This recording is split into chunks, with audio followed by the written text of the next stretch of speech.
Hello. Why? Why? Hi. Because as the intro was playing, I spilled tea all over my bed. I feel like you always Sometimes have like a crazy entrance story. Like whenever you get on the stream, like usually I am in crisis, but I was just for half a second I was just like sitting in hot tea. And I oh, it was was I hot just tea. You know what? I forget that like you're not Southern, so whenever I hear tea, I automatically assume like no. iced tea. No. It was Oh my gosh. peppermint tea. Yeah. Anyway, hey Well, everybody. hi. How's everybody else's day going? It's Wednesday. You know what that means. Dynamite Yeah. was happening. There's a lot that happened on this show. I will say they packed a lot into 2 hours. I do think that Tony Khan heard you call him poor. He said, watch this. I'm getting rid of some of these I think commercials. so too. I said, okay, rich man. Where's this guy been? Get your money up, not your funny up, you know? Both. If you cash money Kazu. We're gonna get him. But first, I just want to say, right? Well, there's been a lot going on in the professional wrestling community as of recent. And it's because a lot of y'all are pretty fucking weird. And we all know too much about Are we talking about the freaks now? Oh yeah, let's do that. I'm just adding a little caveat, right? I have made a personal commitment to demonstrate my own growth and that I will no longer be saying the N-word tonight.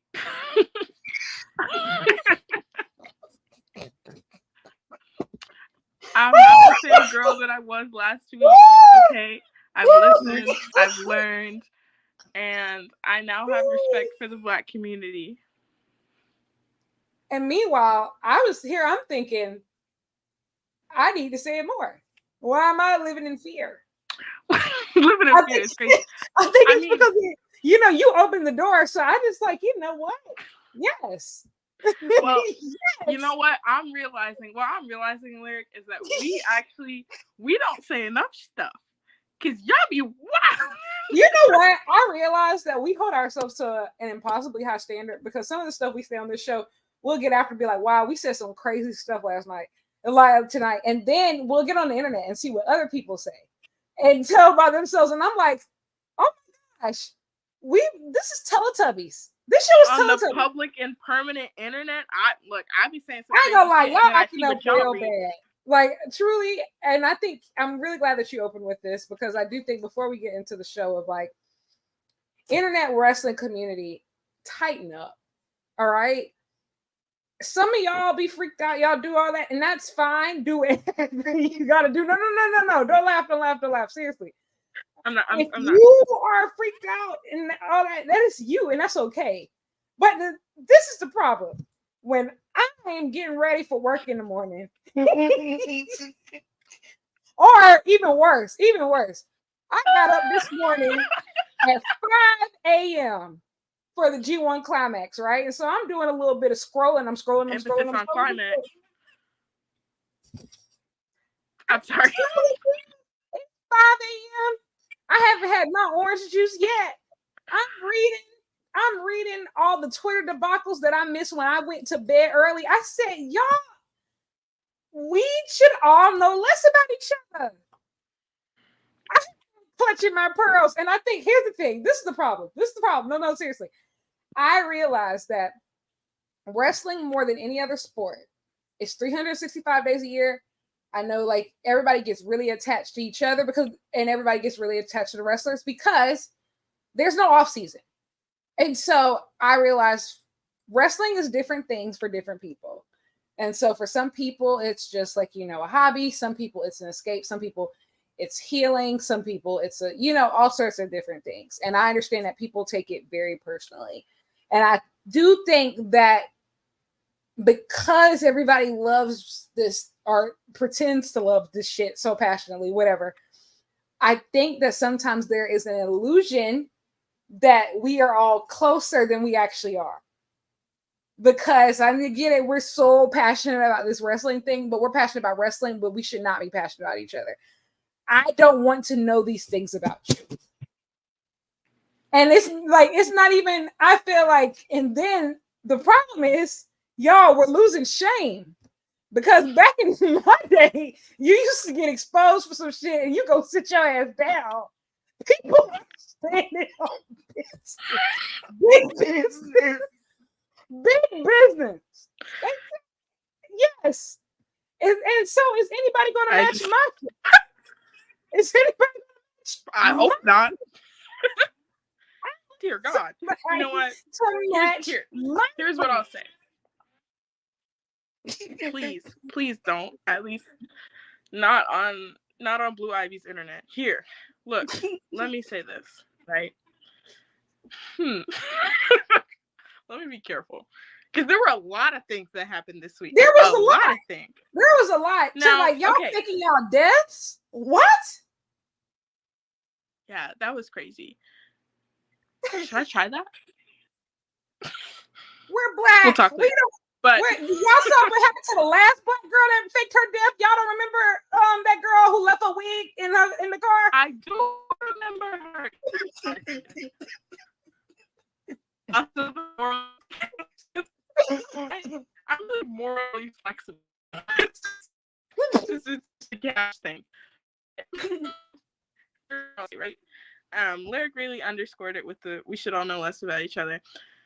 And at the end of the day, right? Not everything needs to be shared. And I'll say, look, you could say that about old girl, you could say that about old dude, you could say that about, my God. But my point was, right? And maybe people, y'all can tell me if you think I'm wrong. Wrestling is, it's not niche. It's obviously huge and like widespread, but having a profound interest in it is still somewhat considered to be nerdy, considered to be, like it's considered to be more of a niche hobby, not necessarily the viewing of itself, but to be like really far into it, kind of specific. And I'll hold that, I'm black nerd, I'll hold that. Me and my little comics, me and my Doctor Who, no facts. all that shit, right? I'll hold it. You guys like to overlap a lot of other strange behavior. Strange behavior.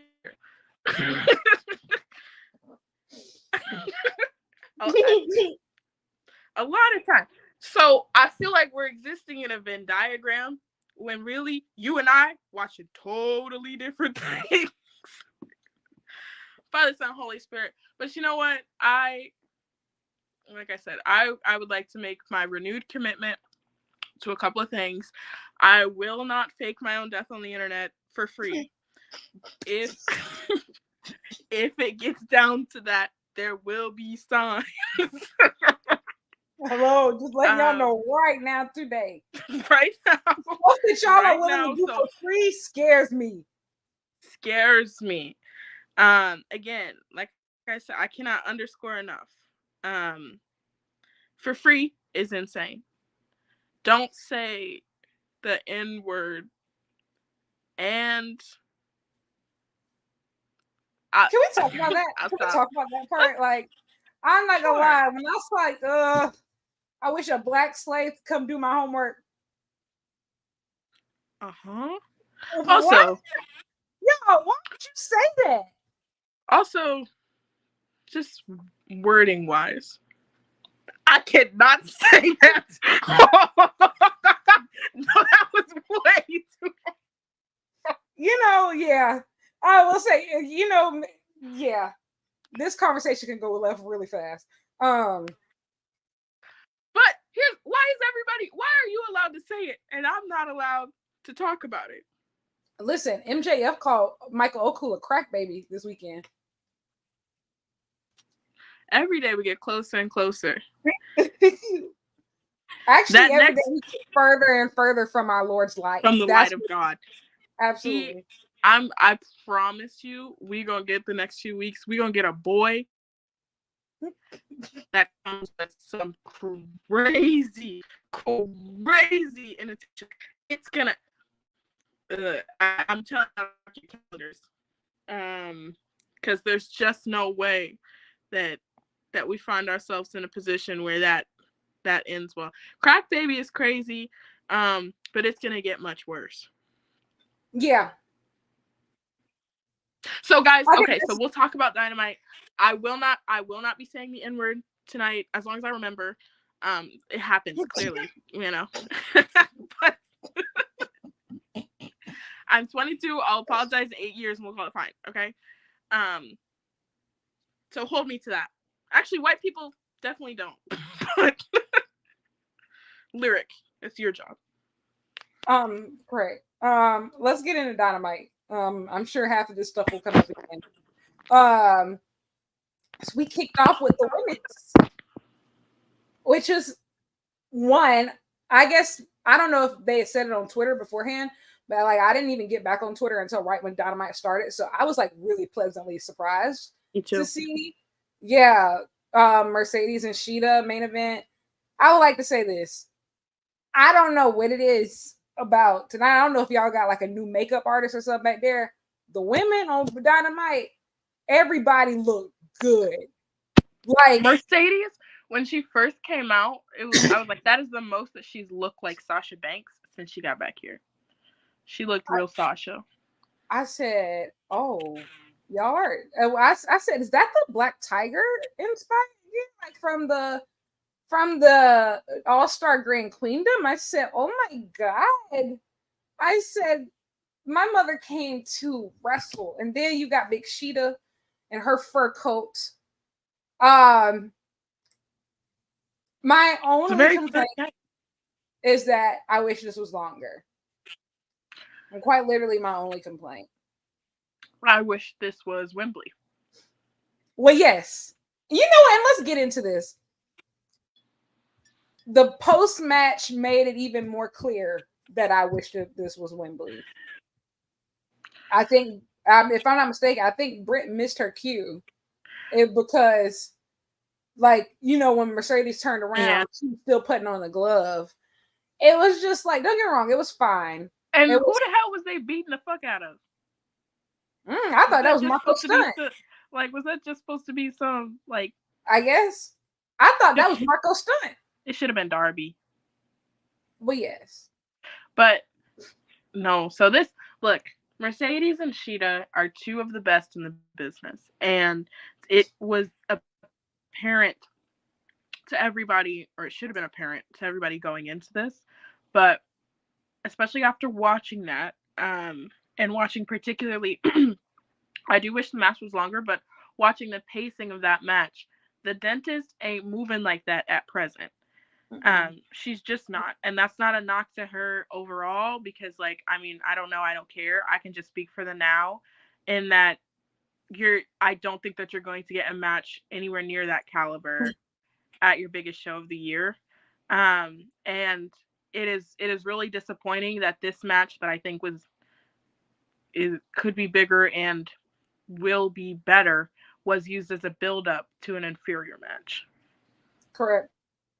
TK should be flogged for only booking this match to be 10.5 minutes when a random three-way nearly got 16 and the tag match almost got 20.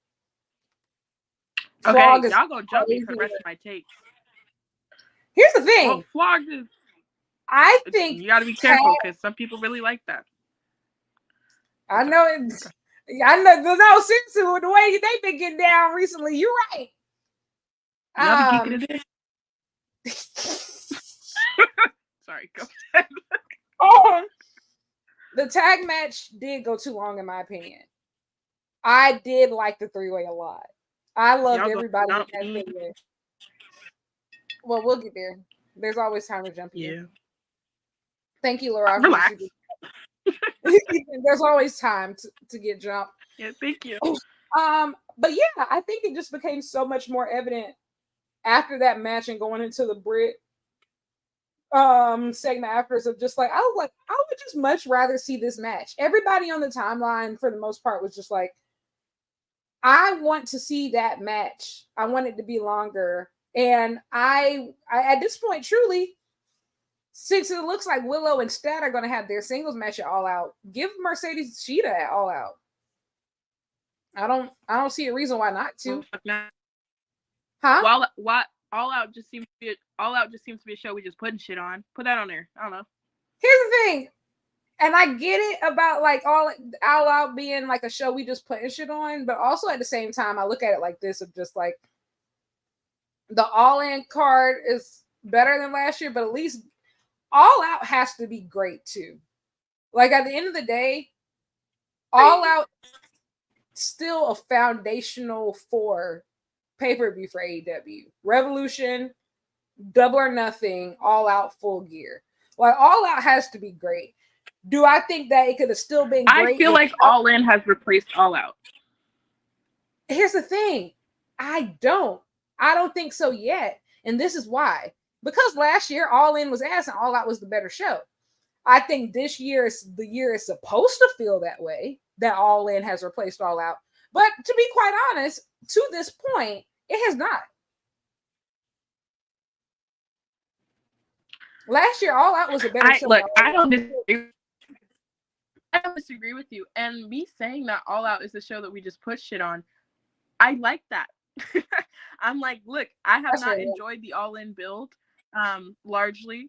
So I'm like, All Out, fine. It's 2 weeks later. Put everything on there that don't make no damn sense. Let's just get to fucking hooping.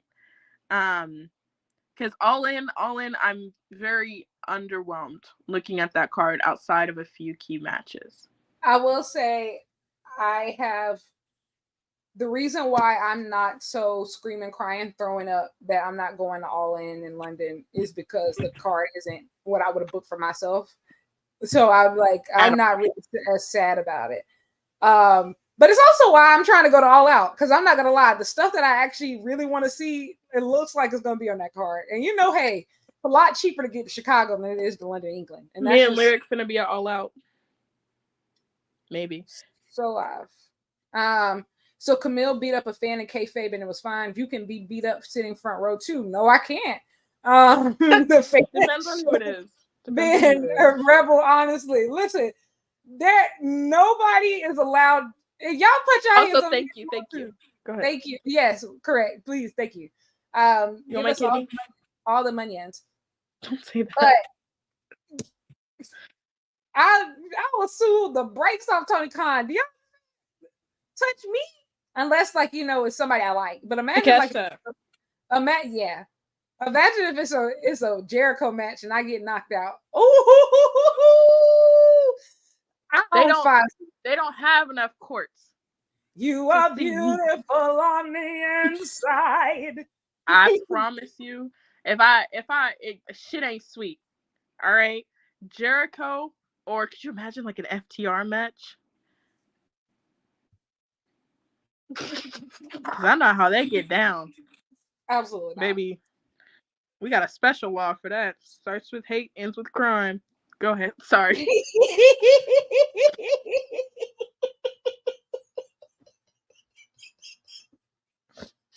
Ooh, they gonna send them people on me again. Please, chill. You know how they get. You know how they get. Me. They gonna get. You can tag me each and every time. Say I would actually like to defer. They're gonna round up the DEI delegation real soon. All right. We got you surrounded. You gonna use it? You gonna pistol whip? Be for real. Anyway, Jalen said somebody giving me their cards repayment for damages if I get knocked out at a wrestling show. Like, hello, like seriously. Oh, I'm legal with everything. I'm not gonna lie though, I'm a real mark. It depends on who it is. Like, I ain't gonna lie. Like, if it's a wrestler, like I really, really like, I'd be like, okay, knocked out is crazy. But if like I accidentally get brushed, okay, I'll be fine. But knocked out, okay. everybody. Who would you let knock you out? That you like? It's okay. I don't know if anybody can like knock me out. Knock me out. Yes. I don't know. Because I will be honest, like I would say, like, oh, Kenny Omega, but Kenny Omega doesn't make mistakes. So no, we wouldn't be in this situation. I mean, Kenny Omega doesn't make mistakes, so I can't. Actually, none of my goats. My goat would have handled it. Yeah. So, actually, moral of the story: don't fucking touch me, bitch. Wish I could answer, but I can't. I don't know. I've never know. I don't even know what mediocrity looks like. I'm so sorry. I just. I don't live like that. But I gotta be honest. I'm waiting. I'm just waiting for a reason to sue Tony Khan. It's just. I'm gonna find something. I'm leaving with some.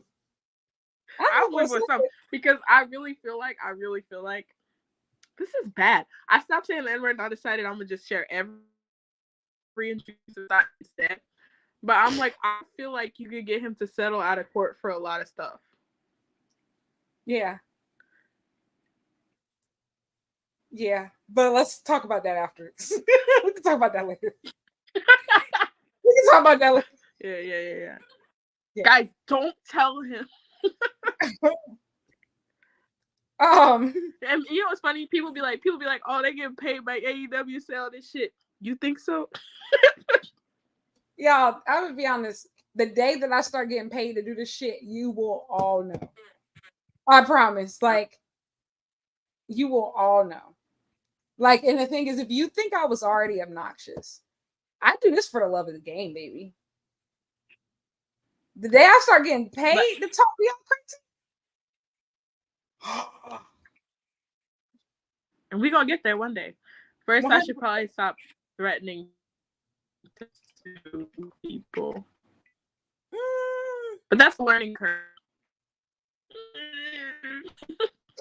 We'll work on it. But no, seriously, trust me. If I got paid to do this, and I've said this on this show numerous times, and like it's a AEW show, but truly, if I want it to be a mark and really like for popularity's sake, why would I cover AEW? I gotta be so honest, bro. They having SummerSlam, Mania, all that shit near me. You guys don't think that I'm gonna be morally flexible for some money? I wish I was a better person. Y'all see the Wi-Fi quality. It is like that. I am that down bad. All right. And I already told y'all there will come a day in which I sell out. The price is only like $8. And you're gonna be so ashamed of me. So ashamed of me. And I get it. You hit that block button if you have to, because I'm in the bank. Anyway. I think truly I've reached that point on Twitter now too of just like I genuinely tweet for my own amusement and like the amusement of like 5 other people on Twitter, and we trade jokes back and forth. Like I'm not even engaging like with you. Like everybody can get blocked. You disagree with me about the smallest thing. Like I talk about, you annoy me just a little bit. Gone. What? You don't exist to me anymore. You don't exist in my world. I'm so glad that you got in there because people used to call me crazy. I said every single man on this app is muted and everybody you can think of is blocked. Everybody. Look, at the end of the day, I'm my own target audience and I'm the funniest nigga. I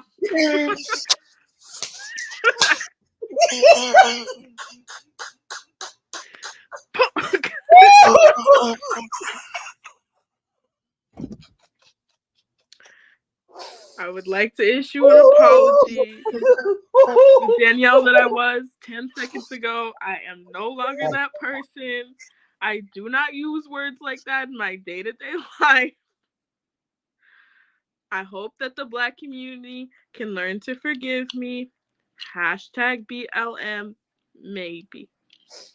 Oh, God.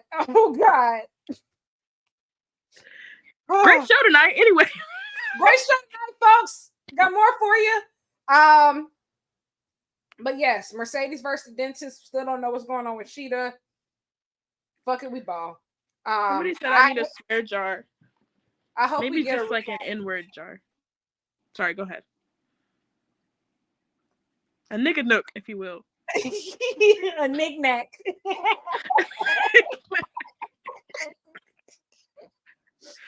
Aw.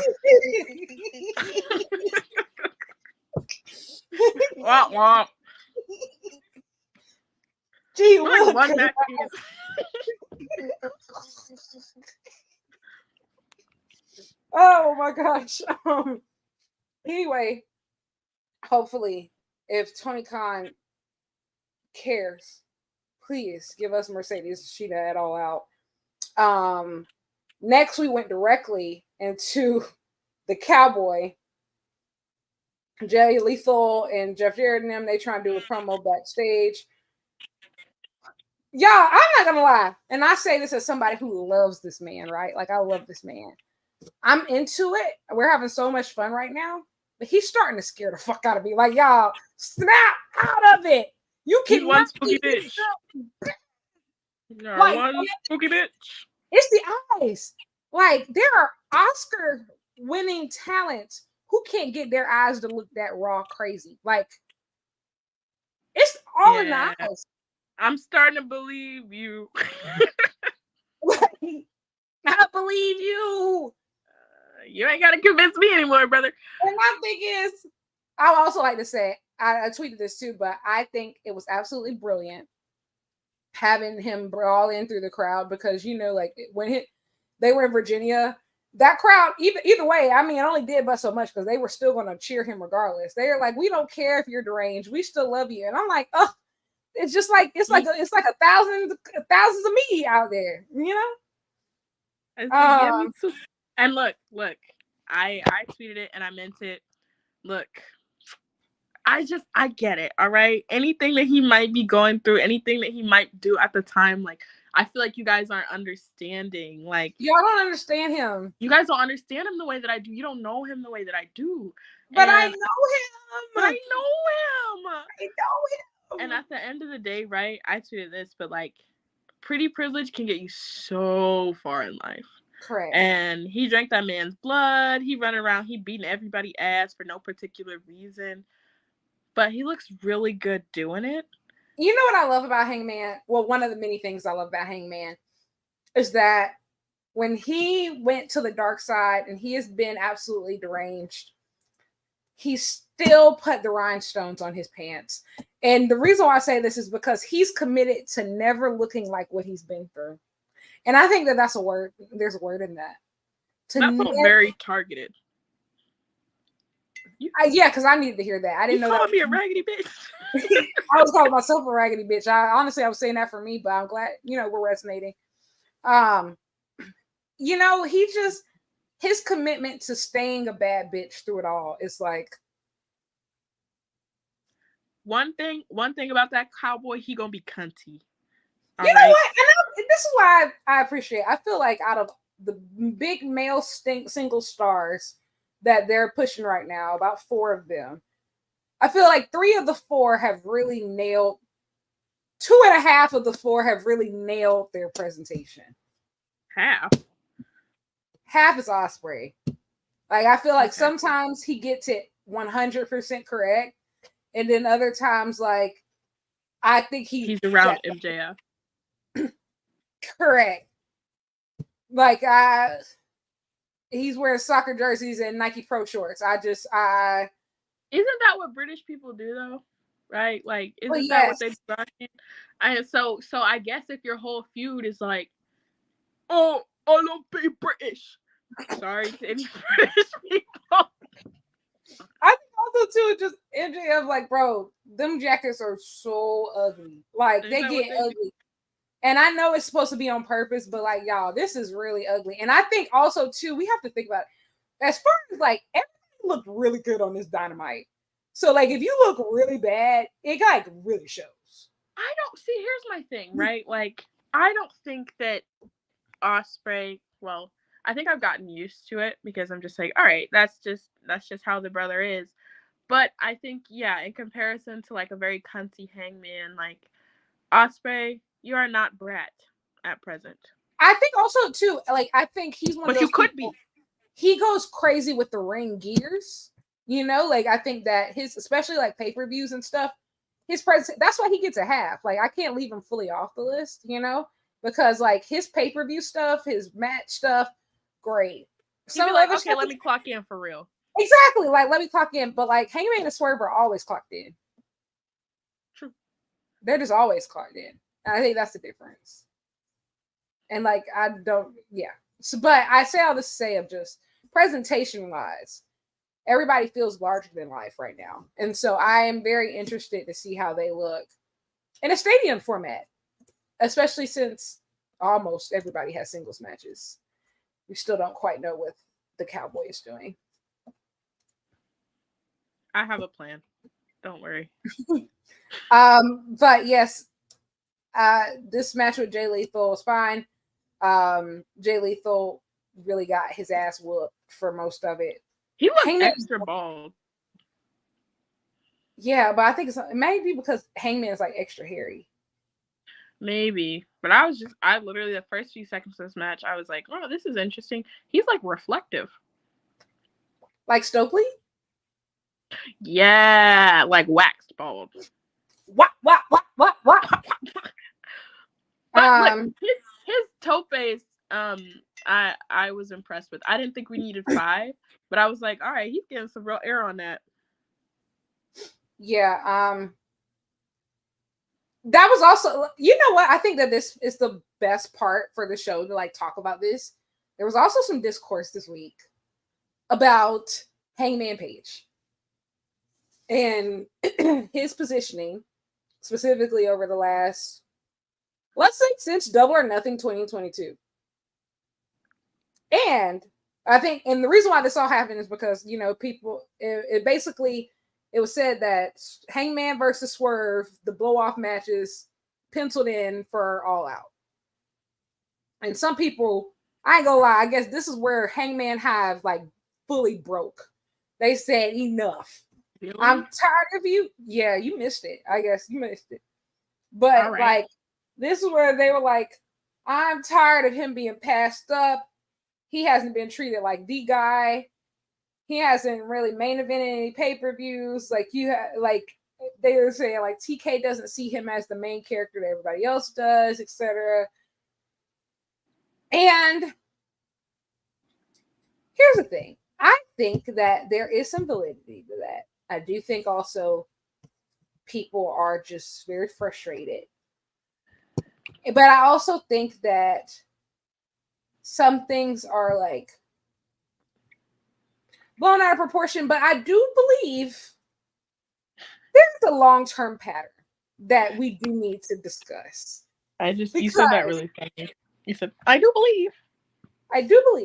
Matter of fact, if you look at Double or Nothing 2022 afterwards, like I compare that to somebody like Double or Nothing 2024 Willow Nightingale. And I feel like when Hangman lost that title, one, we could probably trace almost every bad decision that's happened in AEW back to him losing that title, but that's a whole nother conversation.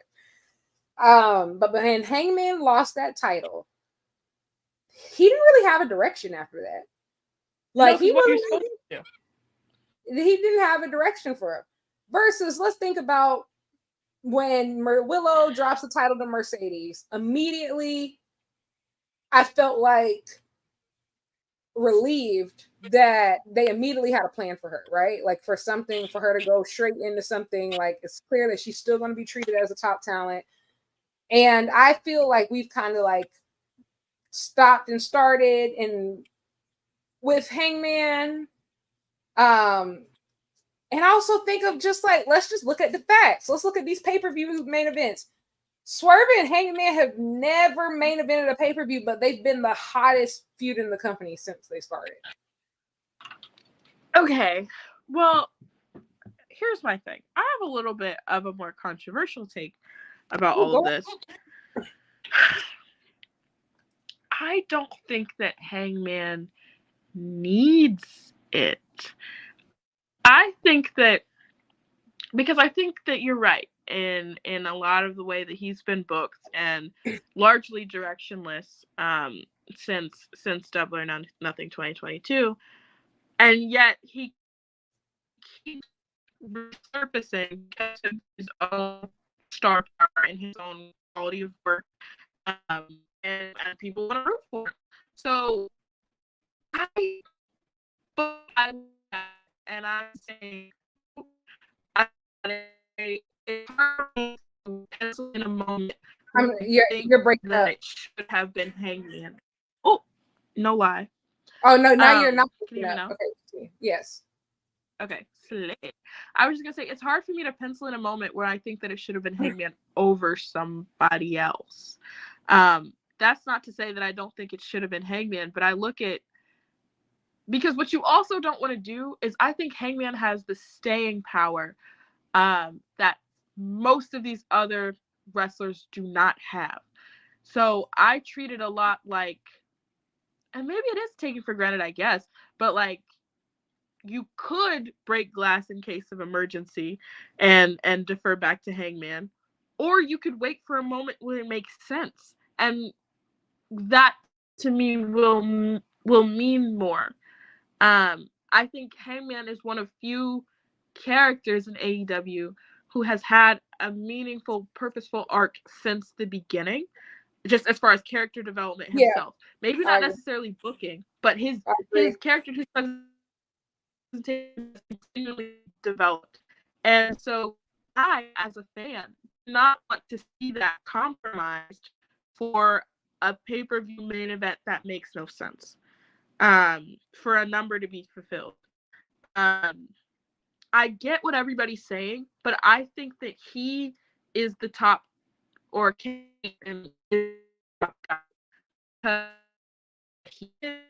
You're breaking up. Everything else. It's Chris Jericho. I swear to you, they out to get me. It's the bots. But no, so that was my point. Just overall, just like, I get it. But at the same time, I don't want to do no rinky dinky shit with Hangman. I want everything as far as main event scene, as far as to mean something. I agree. And Swerve Hangman. Sorry, I was just gonna say. And Swerve Hangman, we've talked about on the show a lot, but to me is another story that you can always go back to. And it's the hottest thing in the company, yes.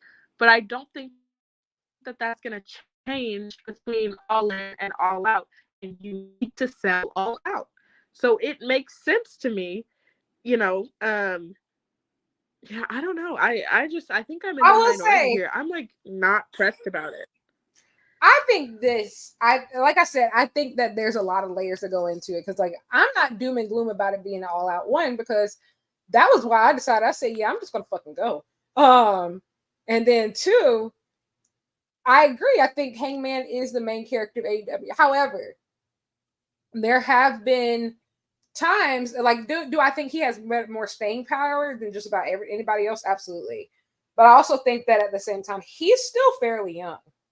And I'm not saying that he's going to leave and go somewhere else, but from an accolades perspective, he could. Like, he could. Mm-hmm. He could literally be the top star for another company tomorrow. I mean, or whenever his contract is up. And my thing is, like, when you look at the fact, like I've said, I said this on Twitter, there have only been 3 men who have ever been taken from point A to W, which is world champion, by AEW for the first time. That's Swerve, that's MJF, and that's Hangman. 2 of them have main evented stadiums, and the other one hasn't even had a singles match on All In yet. That is kind of crazy. Like, it is, and you have to think, he was on the original All In. He was like, he was in the first world title match. Like, it's certain stuff. I get it. I can understand him not being in the main event, but I do think it's valid to notice there have been too many times where he's not even factored in the equation at all. See, my difference is I am upset about this instance because he should absolutely have a story and a singles match going into All In. Like, there's no excuse for that. But I haven't before this point. So to me, it's not repeatedly, because I haven't been mad about it until this point. Oh, I felt that way last year, but I think I was kind of like last year was different. well, I We mean, were but here's the we were thing, happy though. to be there. But also at the same time, but you have to, but it does need to be talked about. You have to think last year he wasn't factored into the equation. Kenny Omega wasn't factored into the equation. I think it also there's a whole nother conversation to be had about the Elite's booking post Double or Nothing 2022. To be honest, But you know especially what? about 22. Yeah, I agree with you. And this is the last thing I'll say because I know we got to get to the rest of the show. But I think with Kenny, with Hangman, and I would say, and Danielson, I would say, and maybe a few others that are slipping my mind right now. You run the risk with their star power. You run the risk of things being entirely centered around them. And some, like us, could argue that that's not a bad thing. I mean, we was living like kings. That would be my ideal scenario. Correct. And you know what? But it's the same conversation that we had about Ospreay when he first came in. Like, you have the potential to kind of take this whole thing over if we do not get this under control. Right. And I think that Hangman is another one of those people that people naturally are going to always want to root for. Like, or you know, even now he's supposed to be healed, people are always going to be invested in Hangman. And so if you do not have a strong enough opponent or a strong enough story to deter that, then the question is always going to be, why isn't Hangman world champion? Why isn't Ospreay world champion? Why isn't Omega world champion? Why is it, as soon as, because they're so good that as soon as they get a sniff of that, even if they're not supposed to be there, the conversation comes back to them. Correct. You know what I mean? Correct. Which I'm cool with. But I see how, I see how, from a company perspective. Listen, I think that if by this one of these stadium shows, if Hangman ain't in that main event, I do feel strongly about that. He's the protagonist of the company. He needs to be in the main event of at least one of these stadium shows. I feel strongly about that, and I would like for it to be the U.S. debut. You know, like their first U.S. stadium show. I think, like I said, he's young. Like he's still fairly young. Like what? He's like a year younger than Swerve or the same age, something like that. Like the little, not too much older than MJF. Of just, we're looking at somebody who can be a generational character for our, who is. I would like that. He is. You are.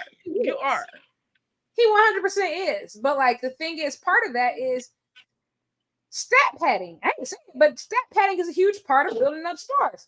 We need more accolades. We need something. Like it's too many things of like having, he's had the best feud in the company. Everything, like, don't get me wrong, I love non-title feuds, but everything is non-title. Seriously, we can't get him in some type of title picture. I see what you mean. Exactly. Like after Double or Nothing 2022, he hasn't really touched anything. Yeah, I see what you mean. I think we just disagree a little bit. Okay. Yeah. And now we're mortal enemies. So we always said we was finna fight. We have yet to. Well, all out.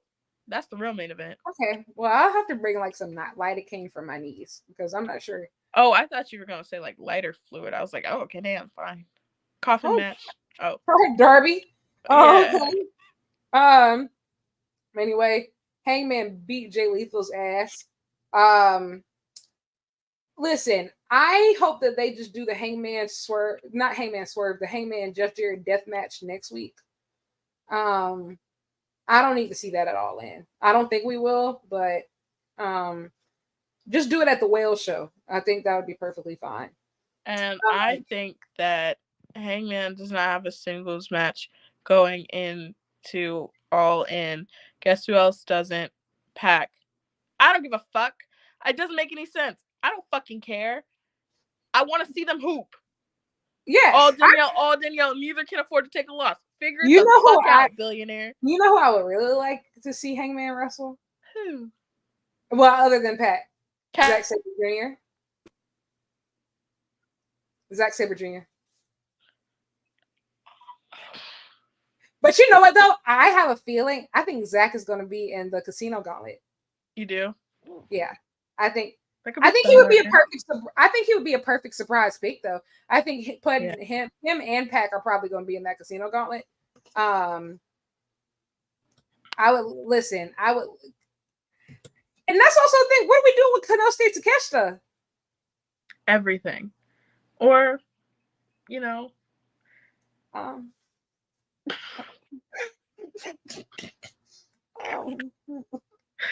I just meant in the sense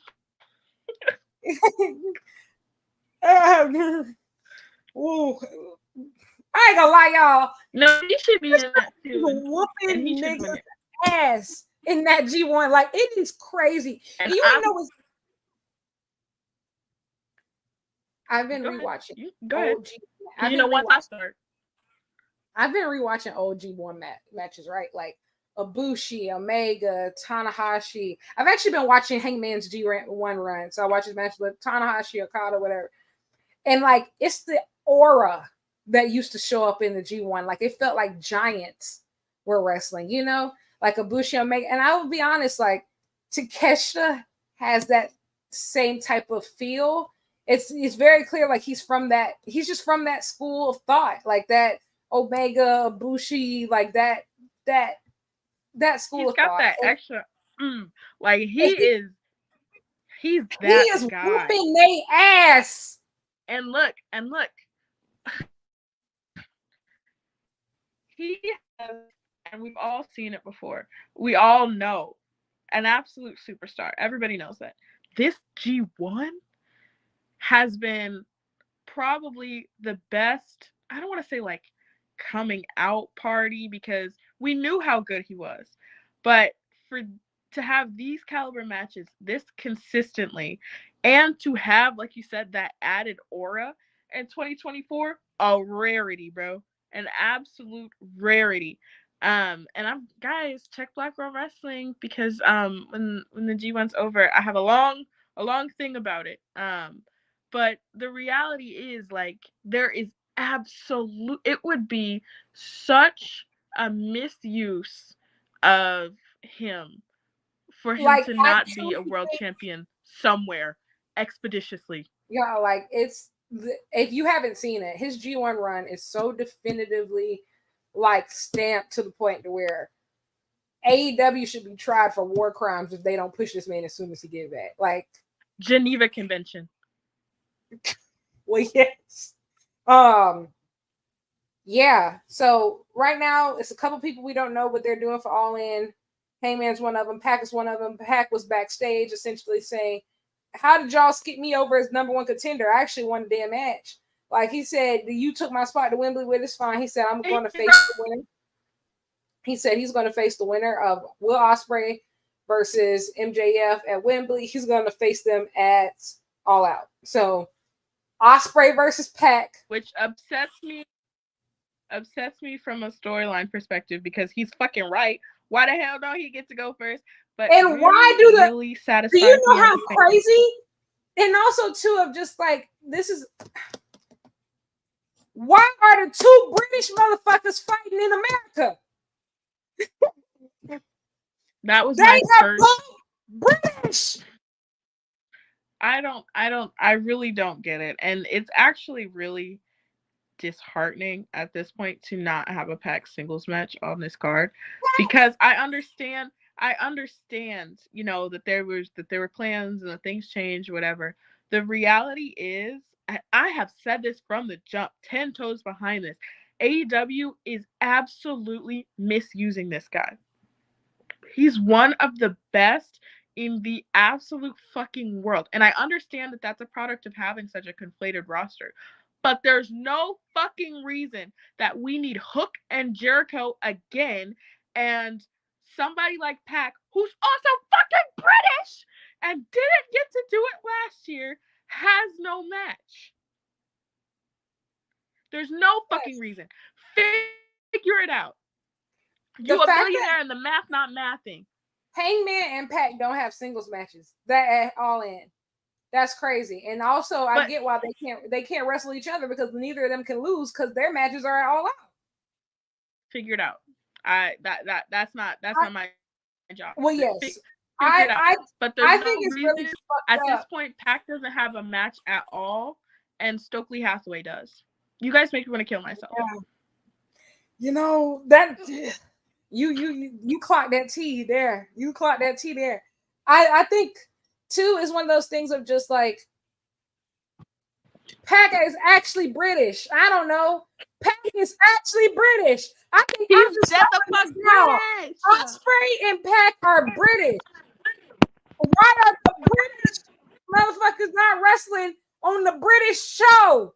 Chicago? Like, Chicago? Why the fuck would you not have Mr. All fucking Captain MJF to do an American flag gimmick in Britain? Y'all don't think that the British versus the British match would have gone over just as well in Britain because they both British and that it's in Britain? And the niggas are British people. Niggas is British. People. I'm sorry. This is crazy. I don't. And my thing is too, I was at All In last year. I was at the All In Scrum, and I asked the question specifically. And I remember Tony Khan specifically said, "Oh, I had such big plans for all the British people on the roster. Oh, where the fuck are they?" And he named them. He said, "Oh, Jamie Hayter and Pac. I also wish Bryan Danielson was here." Like, not British. Well, yeah, but.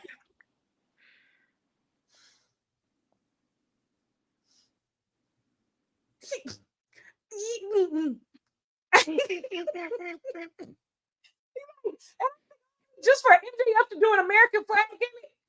Are you serious? Are you kidding? This is the one good thing that's coming out of the new.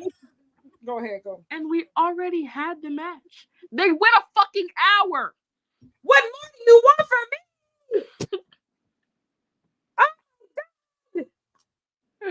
I got enough. Enough. This is the type of stuff I don't even like turning up on your head like that, TK. But what? We went on his ass a lot. I should sue you for that. Emotional damages because Pac don't deserve this. This man literally comes to work in his gear. And he's the most he's the most sickening individual. There are very few people in wrestling that like you see and you're like, "Ooh, you're a spooky little bitch." He is one of them. And I just the nigga British. I will say though, person. I do think this is the one. Maybe good thing is a stretch, but one thing that might be advantageous about the Lucha Brothers leaving is that I think that Tony Khan is finally going to be forced to do something with Pac as a singles wrestler. You can't just throw him in. I really don't. I think that we're going to see even less of him because he's going to say, "Well, can't do anything with that triangle. What good is Pac?" Stop, I'm going to fucking lose it. Don't say that. Stop. My thing is, how did you watch that Okada Pac match and say, "Oh yeah, let's put Pac on the show"? Like Dynasty, that was just a taste. Not bad. If I'm knowing now what I at this point, Cash Money Kazu ain't got a singles match either. At this point, yes. I was also gonna say at this point, knowing what I know now about Okada's reign. They could really stretch that Okada Pac feud out. They could have made that a solid 3-match. They could have made that a solid 3-match series. And they should have, because it went fucking crazy. They I think that's also the thing too about some people are just like, "Oh well, Okada's been underwhelming." I don't think it's just that. I think it's the fact of just like he's wrestling matches, but he hasn't been allowed to really develop a rival yet. Like. Everybody knows Okada, when he wrestles long and he's used to wrestling guys a couple times. Like You know, like we got to get him a rival. And I guess maybe they're just holding off until the Continental Classic. And I also think that his eventual rival is going to be Takeshita. I think that's going to. And Kenny Omega. Kenny, this is the part of the show where we say Kenny Omega. Today was a great Dynamite, but we love you. We miss you. We're sending you all the support in the world. Kenny Omega. We've been the G1's about to end, and I've been rewatching some of your G1 matches, and I rewatched when you won the G1 as a foreigner, like the king that you are. I watched your final versus Hiroki Goto, and I shed tears in 2024, like it just happened yesterday. And Kenny Omega, I want you to know, I would tell you something. All them motherfuckers who was talking sweet about Golden Lovers, leave them to me. I watched that match, Kenny versus Kota Ibushi from the G1 again. I said, they don't even make wrestling like that no more. They don't even do that anymore. Like what they were giving. In addition to the over the top generational hooping, the emotion, y'all don't feel. The only thing that has come close to me, that type of emotion for me, is probably the Hangman Swerve death match. It might be of just like the pure emotion, and it just goes back to being rare breed. They're in a category of their own. They don't build them like you no more, baby. That's for damn sure. Like I'm truly, if you don't got the Kenny Omega stamp of approval, you can never be my favorite wrestler. I'm so sorry. And here, this is okay. Since we're in our little Kenny Omega segment, I felt my eyes well up twice during this show about a man that was not there, who I do not know. The first was during the Bucks introduction, getting the extended, over the top introduction. I said, oh.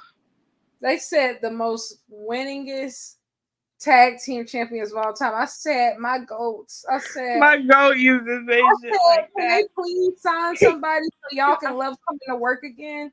I said, I know y'all tired of wrestling FTR. Me too. Oh my Me God. Too. And the second time that tears welled my eyes was during the Danielson package. Because you're not allowed to go nowhere till I get that Kenny pay-per-view. Hey, Kenny was mentioned a lot tonight. Because remember, Pac also said, yeah, I'm going to fight you all out. 5 years to the day I beat Kenny. I was like, that's interesting. I said, is that a bat signal? I said, is he here? I said, is he here? Yeah, I literally, and he said that, I was like, that's a strange thing to throw out there. I'm not saying this just because, like, I think that, like, I'm just delusional, but I think Kenny's close, man. I think he is. I think he's closer than we think. I'm not saying that he's gonna be an all-in, but I think Kenny's closer than we think. And here's the thing: this is no. I'm about to make you bawl. I'm about to make you sob. I'm about to make you boom, motherfucking who? Guess what? Earlier today, I was having an existential crisis, and I can't even talk about it without like wanting to. But I started fantasizing. I said, what if the Buck, how is Tony Khan going to make it up to me that the Bucks are facing FTR and Early Acclaim? I said, what if the Golden Lovers just walk out at the end of all this? I said, all of these reports coming out, all this stuff happening, I said, the timing is real iffy. I said, what if the Golden Lovers appear? And here's the thing, guys, I was actually there that night of the Noah match, the no show with the ambulance and everything. Listen, I will guard Kota Ibushi with my fucking bare hands. Do you understand me? I don't play by him at all. He can play the flute in that ring. and I'm gonna be standing there front row like, you get it, baby. Go like, ahead. Playing his shit like it's Andre 3000. I'm standing there. I'm like, we going number one. Are you ready for this? What we not gonna fucking do? It's too fucking much on Kota Ibushi. Not too much at all. He gonna take my ankles. Correct. And I'm gonna sit right beside him. Exactly. But look, Lyric, you're not finna get me started on a Golden Lovers return. Because... No. Well, Kota Ibushi got me started because they said, Kota Ibushi, are you going back? He said AEW is my home. My home is wherever Kenny is. I said, and I just feel like you have to remind yourself that last year at Wembley, they really did show up with each other's names on their asses. So like on their tights and stuff. So like let's they mean this shit. They mean real that shit. yearners only. Real yearners only. Did I ever tell you said what? Offline story time. Oh, okay, yeah. I was gonna say that what one of my ex-boyfriends, like, he was so deep in the Golden Lovers that I think he thought when we broke up he was gonna get them in the divorce, and he still followed Black Girl Wrestling, and I want to tag the bitch. Yeah, you're never gonna get it. You're never gonna take them from me. You know what? Well, I hope that one day you get to ask them a question at a scrum to really like turn the knife. I hope so too, and then I'm gonna send it to him and his new girlfriend, and I'm gonna say, you don't know nothing about love, neither of you. You've never been in love like I've been in love. You never been in love like I've been in love, because I love these two men down. Anyway, next we had the Darby. Yeah, Darby said some crazy shit in this promo. Like Darby said some crazy. He said, "You know what, Jim? Sometimes I just wish you got fired." And I gotta be honest. This felt like the most like genuine Darby promo maybe ever. He sounded so just like tired. Like he was like, I don't want to do this shit with you, bro. I really wish your ass got fired. I'm so tired of you. He said, who the fuck is Jungle Boy Jack Perry? I said, they about to clip this and mean this shit so bad, y'all. I'm like, y'all better, and y'all, we be talking about Darby as a promo. I don't think he's that bad as people. I don't either. I think he's just real. I think he's just real. And this was like the realest one in a while. I thoroughly enjoyed this. The fuck is Jungle Boy? The fuck is that? I really wish your ass got fired. I was like, finally, some things I can relate to in the workplace. Then, so they start fighting backstage like they always do. I will say, Darby and Jack, they fight like two old men. Like they fight like two drunk uncles. Like they just doing shit. Cause why are you trying to flatten his head with the door and all that? And you just I like that too. We're getting creative. I like that. I like that. But yes, so Darby and Jack Perry took it to hell as usual. I think that they're going to try to kill each other at Wembley. Such fun. And I gotta be honest. Look, I said it, I don't know if it was last week or the week before, and I tweeted it, and a lot of people agreed. Wembley, it needed a freaky match, like a real freaky match. Correct. For the sickos, is like, that's so, like, now AEW's like owning that, and that's lame now. I want some real freak shit. And when you want some real psycho weirdo shit, who can you count on except that little bitch Darby Allin? He said, well, I ain't gonna lie, y'all need a coffin match. First off, I was like, didn't we do that last year? Which we did. But knowing the way that this feud has been going, this ain't gonna be no fucking regular coffin match. I want the coffin lined with real glass. I think that they should have Sting on commentary or some shit. Oh, that would be cool. Have him bring the coffin out. Y'all, I'm not gonna lie. No, they should have Sting and his son carry it out.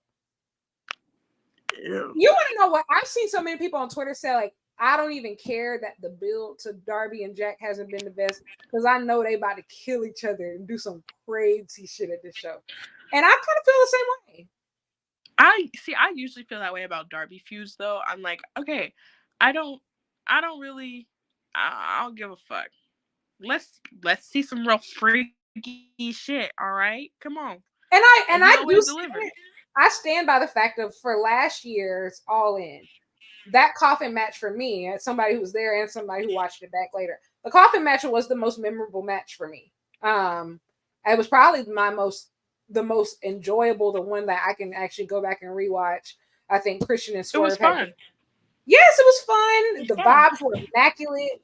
You know, everybody got huge pops. Swerve got cheated, but it was fun. You know, and he got buried, and literally like. And now he's world champion. So sometimes black power. We will rise again. The North remembers. We had Mariah May in her short film. She said, "Enough of this black and white shit." I said, "Whoa." I said, "Oh, we're cooking with grease." She Onika burgers. Can you explain that reference to me? Yeah. I saw you tweet it, and I ain't want to sound stupid, but you know, I feel like no, it was like this thing. It's from like a year or two old, but like this, like it was like two Stan accounts like going back and forth, and like one I can't remember who it was about. It, like might have been like fucking like Ariana Grande or something, like some weird ass shit, and somebody like quoted the tweet and was like, "Oh my god, like she ate." And whoever quoted the tweet was a Nikki Stan account. And somebody responded, yeah, she ate, she equals Onika, 8 equals burgers, Onika burgers. So it's like the dumbest shit in the world. Stan Twitter is undefeated. Because why would you say that? Stan Twitter, especially Barb, Stan Twitter might be mental illness. But Mariah, I said Mariah and Tony is starting to give a really good Lifetime movie on a rainy Sunday afternoon. And I mean that as a huge compliment of like a good white woman murder mystery. Ain't no mystery. Well, yes. Well, I guess the mystery is who dies. Yes. She's Look, that bar at the end, she said, "We're both gonna die. I just get to write your eulogy." I said, "Oh no, you ate that." She said, "Your only thing you did wrong was being alive at the same time as me." And you know what's funny? I've said that before. Yeah. That's a real hater shit right there, man. I wish I was kidding. I said, "Wow, now she quitting me." And then we my had Dynamite debut, y'all. After that, we had the baddest bitch on earth, Mina Shirakawa. Wow. I forgot about that. I didn't. I know you didn't. Wow.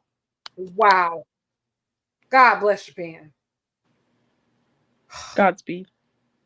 She did great though with the talking part. Yeah, I wasn't quite sure why she's acting like she's still torn.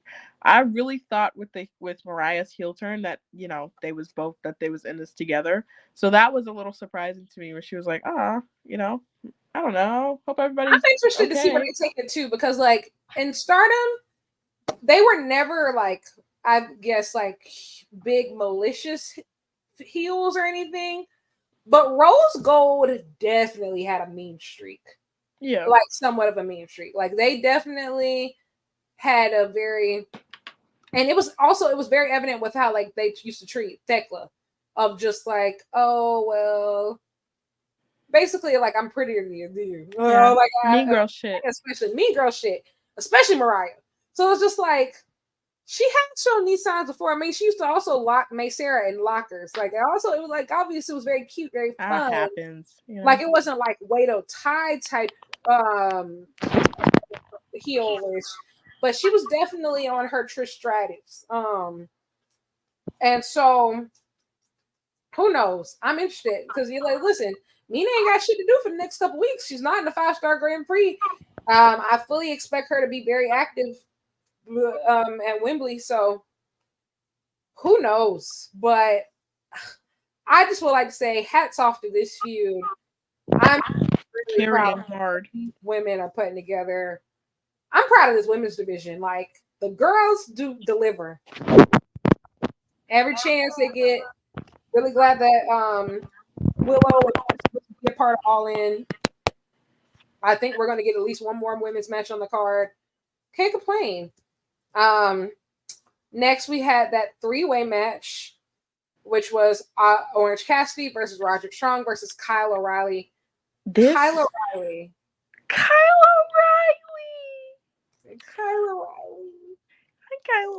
Look, this match was for people that serve cunt.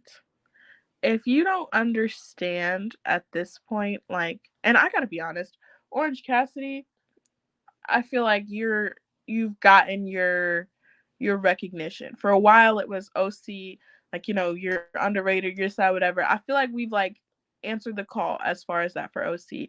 Roddy and Kyle have been performing at an incredibly high level, especially since Kyle's return in AEW, and it has gone largely overlooked. And the reality of the situation is everybody fucking knows that these two are like certified fucking hoopers. All right? Certified hoopers. And it has been frustrating to me, not necessarily the Roddy stuff, because at least we were seeing him like on TV, maybe not necessarily in a role that made sense, but like we got it. Kyle O'Reilly, since he's come back, has just taken pin after pin after pin. And I get it. I understand. Like we said, like a super conflated roster. So many people here. But I think as a result, people have forgotten just how good he is.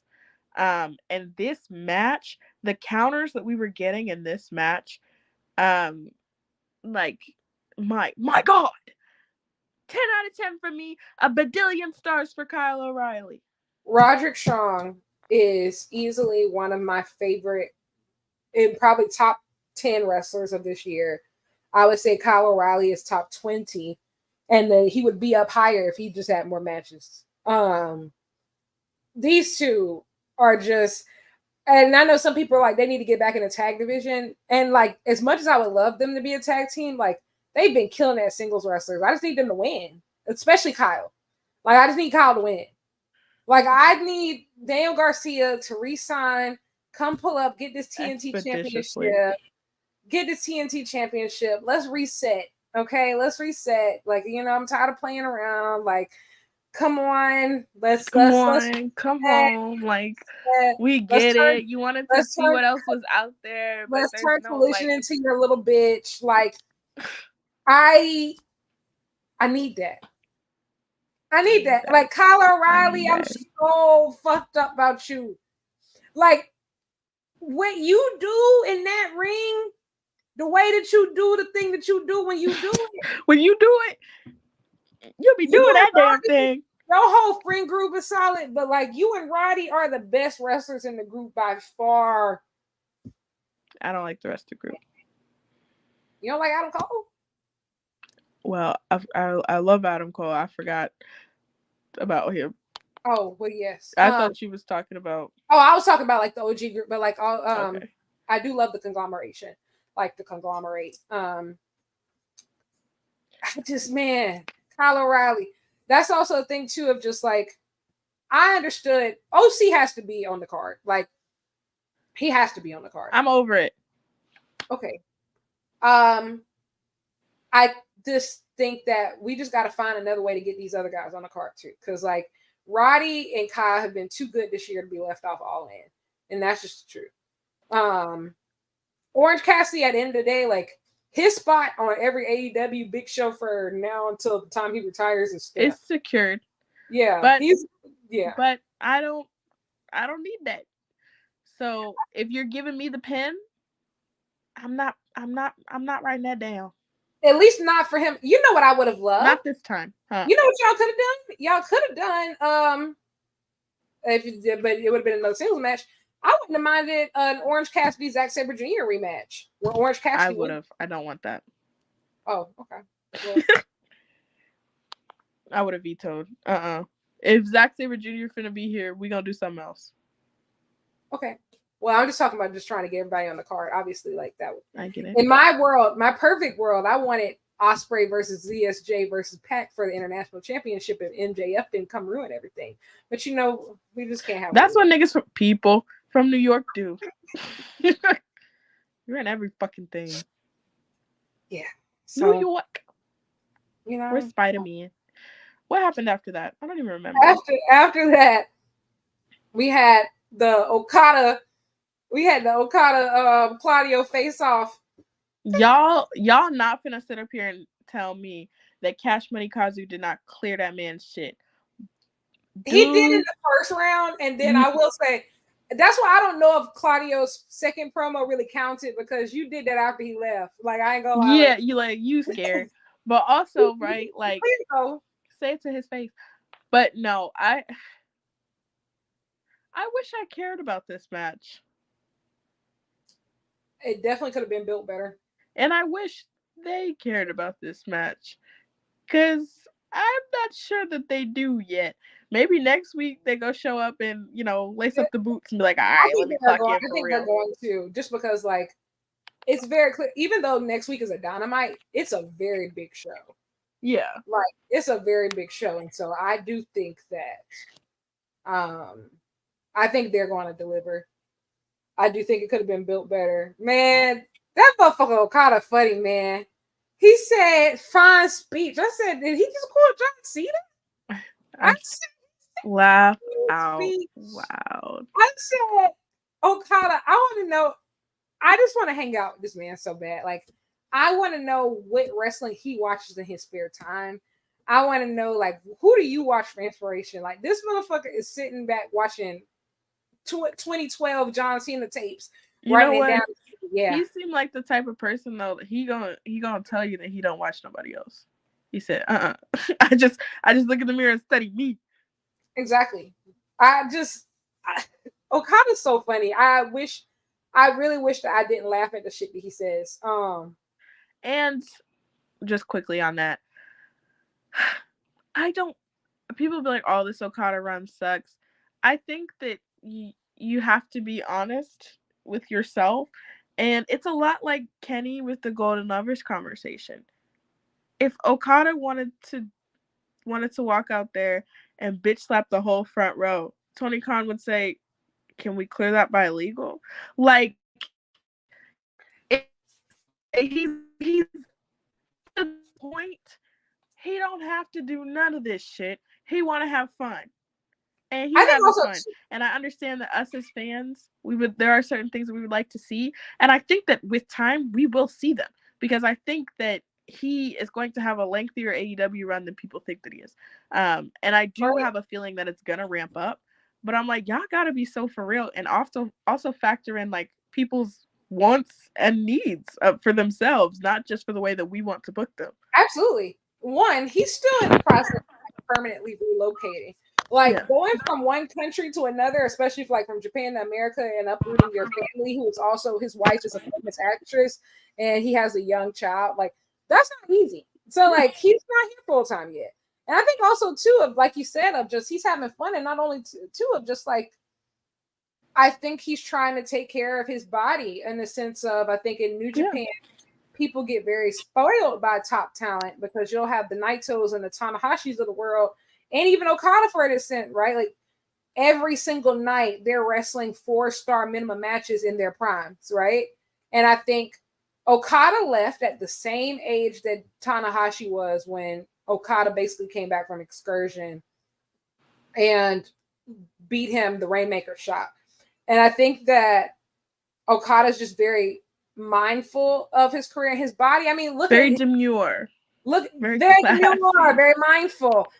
Look at his other contemporaries. Kenny is 4 years older than him and is racked by injuries. You got to think, look at his friends right now of just, I'm not saying like he's just, I think like you said, it's risk and reward for Okada at this point in his career. Ramp up, but I don't think like he's not giving y'all an Omega level match until he gets an Omega level opponent. That's what I was gonna say. Yeah. It's risk and reward right now for Kazuchika Okada, because why would I do all this without a rival? Why would I do all this without he wrestles Omega, Hangman, Mox, and Swerve in like a real match, not that Dynamite, but like a real match? There's really no reason for him to. And Big Soup. Oh my God, yes. How could I forget? Konosuke Takeshita. God bless you. We gonna drag the hell out of that. I want that extended. Yeah, I think the Okada thing is just he needs a rival. That's all. And because the thing is, yeah, he just needs a rival. But he's fine. And I think also too, guess what? For people who watch him in New Japan, this is just the first time you've watched something where he's not the main character. And I don't think people are used to watching television where he's not the main character. And I think that he's cool with that. And so somebody said that he loves it. Somebody said that, he's coasting. I agree, but I don't necessarily think that that's a bad thing, because he has the innate ability to turn it on, and he will. But I agree. Not, I think also, like you said, if he's not engaged in a top level, in a what else is there for him to do right now? He's not. And it's not his job. I feel like he doesn't need to carry anything. Yes, in New Japan, I felt like it was his job. He had to be the guy. But AEW has like a lot of guys, and not only just guys now. AEW got girls, so it's like this is more so. I think that's why it's more obvious when certain people don't feel like they are like being team players, because like truly AEW is a team effort. There is no one universal star that like makes the world revolves around. Like I think that it is at the least it's a collection of anywhere between, I would say, 4 to 10 major characters who everything revolves around, and it's a group effort. And so like because of that, Okada doesn't have to save the world, at least not right now. And to give everyone, you don't need to be Curry in the fourth quarter. All right. Correct. We don't need that from you. AEW doesn't need saving, doesn't need superstar heroics at the moment. You can be Joel Embiid, still a fantastic basketball player who will get a gold medal when it's all said and done. But you don't need to play every single minute. You can just be amazing in the minutes that you do play. Absolutely. Show up, do the things that you do very well, rather than trying to cash that fat ass check. Correct. Amen. And pull out the Rari. Next, we had what was this? Oh, we had Christian Cage in a backstage segment. Listen, I love this man. He said he's going to collect every single title at AEW until he wins the world title. He said he's going to hold them all at the same time. I think they should do it. I don't care if it's just a week. I want to see belt Christian collector. Belt collector. I want to see him carry all those titles and not let Luchasaurus hold one. That would be funny. I love this man. He should have all of the time that they give Scarf. You know, the thing is, I think I've said this numerous times, but I'll keep saying it about Christian Cage. What makes Christian Cage effective is his timing. He doesn't linger. He doesn't, overstay his welcome. And he means it. Everything Christian Cage says, he's like real hater. He ends with like a little nod. He's like, yeah, you don't have a father. I said, oh. He said, Renee, are you as bad of a mother as you are interviewer? I said, oh. Hey, listen, Mox, they talking crazy out here. Personally, I wouldn't take that. I wouldn't take that. Like, I ain't gonna lie, they talking to her crazy. You gotta come on, friend. Stand up. Are you my friend? Are we locked in? We then had learning tree segment. Do we have to go into depth about this? Do we have to? No, move on. Okay, cool, great. Appreciate so I fucking hate you. And also, I would just like to say, Hook and Jericho having a singles match on the All-In card, and Pac and Hangman and all these people and Okada don't all have singles matches, and they don't have matches. Period on the All-In card yet.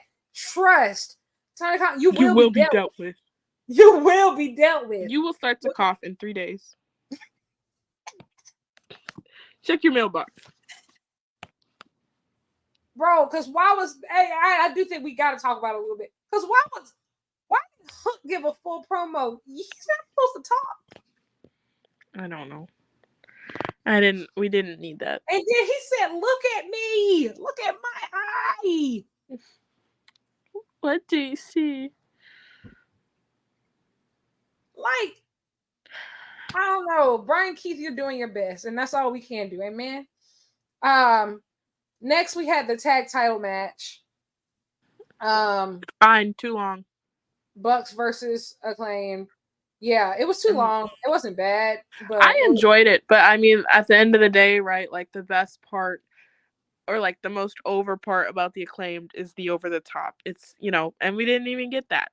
So I'm like, look, I don't understand why we're trying to do this. Oh, serious Acclaimed. I get that. Some people were saying, oh, they wanted to see development. Some people, whatever. I never said that. I think the Acclaimed were fun as the fun little thing, whatever. I think it was fun when they let Bowens do the majority of everything and Caster was just kind of there. That's how I prefer it. That's how Blood and Guts was. And that's how the whole act should be. But I enjoyed it. It felt good to see the Bucks back in the ring because it's been a grip. So good. Also, hi Kate, thank you. Hi, isn't it? I saw a tweet. This might seem creepy. I saw a tweet that was like, it's your 3 years of doing wrestling stuff. So happy anniversary! Happy anniversary to Kate. I hope that's not weird. No, she did tweet that today. Okay, it's her fightful anniversary. Happy anniversary, Kate. Hi, friend. We've never met, but hi, friend. Oh anyway. My gosh, you have never met. Oh my gosh. No, I've never even spoken to her, but I'm sure she's cool. Yeah, she is. Yeah.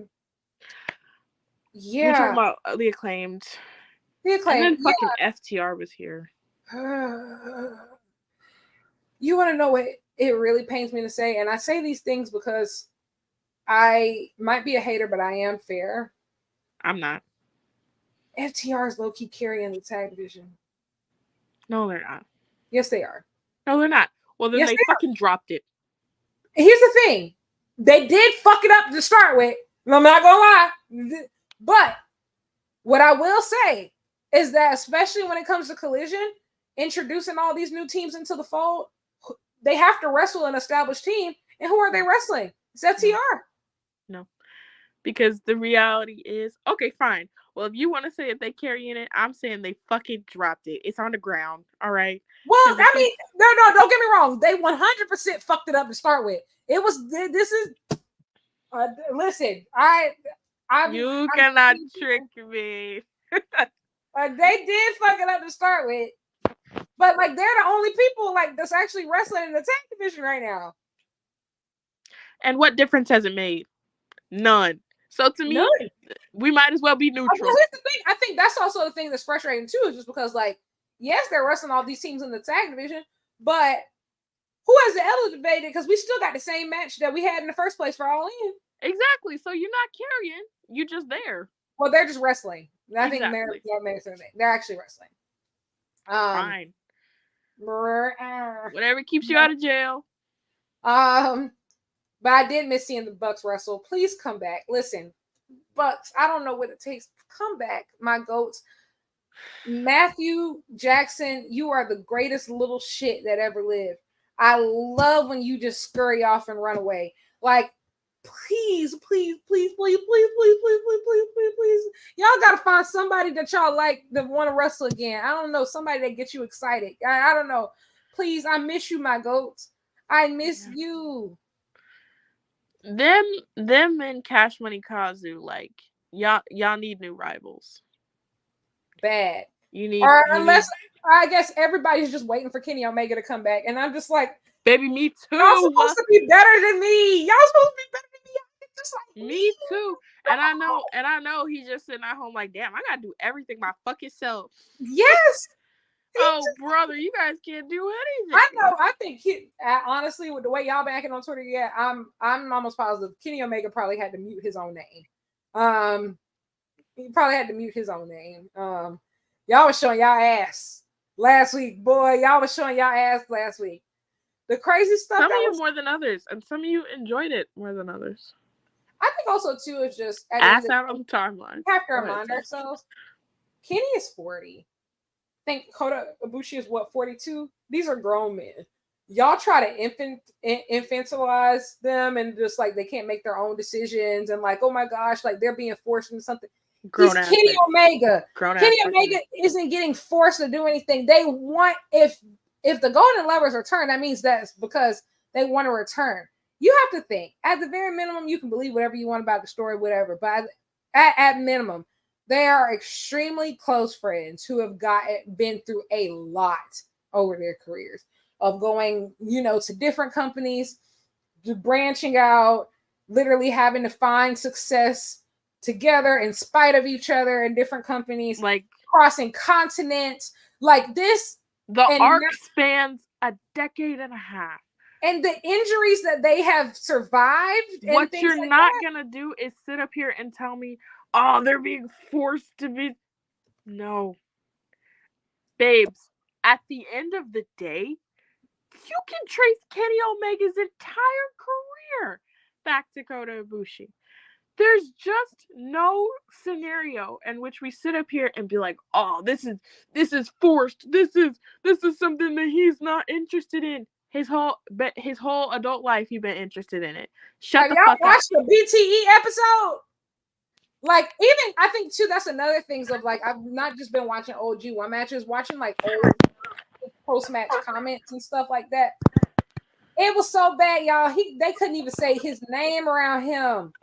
He said, no comment, no comment, no comment, no comment. I don't want to talk about that. I don't want to talk about that. Why would you bring that up? Why would you say that? It's still real to me, damn it. I don't know. Like, I just can't believe y'all was acting like that. Of just, if they want to team up, they want to team up. Even last year, the only saving grace of All In last year was because guess what? We were all pissed Kenny wasn't in no singles match, but he was perfectly happy teaming with Kota Ibushi and Hangman. And that was Shut the fuck up. You don't fucking know these people. And Kenny Omega, we have, I hate to say it, and we all hate to say it, a limited amount of time that we're going to be able to see him wrestle. I know when he hangs it up, I might hang it up as well, if you know what I mean. But I think after the first wave of Omega disciples, once they retire, I think I'm out. So like once Hangman and Takeshita are gone, I'm out. Like what's left? I'm dead ass out. Like no, like I'm out. Like I'm out, brother. We're gonna have to find somebody to succeed us. I was gonna say succeed like the Union, but why are we talking about Kenny Omega again? Oh, the Bucks. The Bucks, yeah. Yeah, look, man, we've talked about it before. The tag division needs something. It needs life. I'm not interested in FTR Bucks again. I'm not interested in Bucks Acclaimed again.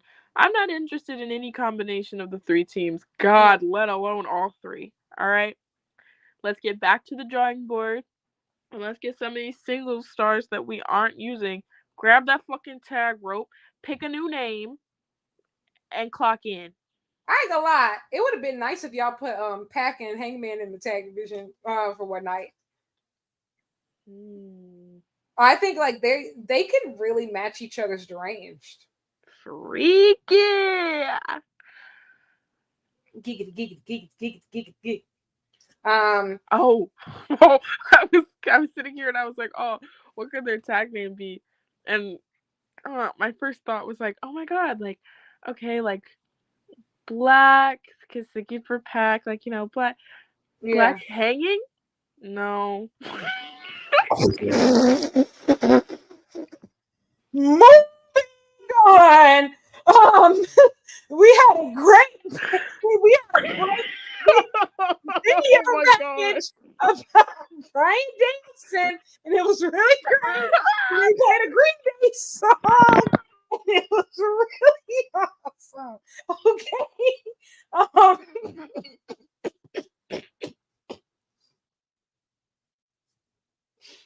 We had a really great video package about Brian Danielson. It made me really emotional. Yeah. I will say, no, this made me really emotional. Like when they had footage of like curly blonde hair Kenny Omega dancing. They had footage of like when they did the breakdown of the BCC. When I heard John Moxley's voice, I think I almost saw it. Like I miss him so bad. They had Claudio, they had Yuta. It was beautiful. The comments are not on your side right now. Oh my god! Oh my god! I wasn't thinking. Oh god, What are you gonna do? You gonna jump me? Yeah. Yeah. I would like to apologize again to the Black community. My God, how many times? Fucking midnight. So I guess hey, whatever happens, happens. Yeah, but no, the Danielson package was obviously super emotional. Also, whenever anybody uses that song, like I tear up immediately, because I just think you think major life changes, you think graduations, you think so that song in addition, like I was like, don't fucking play with me, and it was funny because I was sitting there and I was like, oh my god, look at all this footage of his incredible career. And he spent so much of it at a place that did not value his talent the way that it should have. Wrestling. And so that really, I was sitting there and that crossed my mind too. I was like, how many more hoop sessions could we have had? I think it was also one of those things. You gotta think Brian Danielson was dead ass in a spot where he couldn't even say the word wrestling on television for a solid 7 years. Yeah. So even getting to do all of this it's really cool. It's really icing on the cake, man. I'm gonna miss that tree hugger. That's my little vegan. That's my little vegan right there. Me and Twin.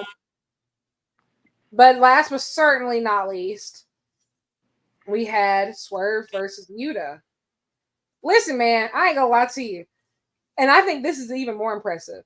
The booking around the world title picture for the last 4 months has not been linear all the time. It has not. Like it's not been always great.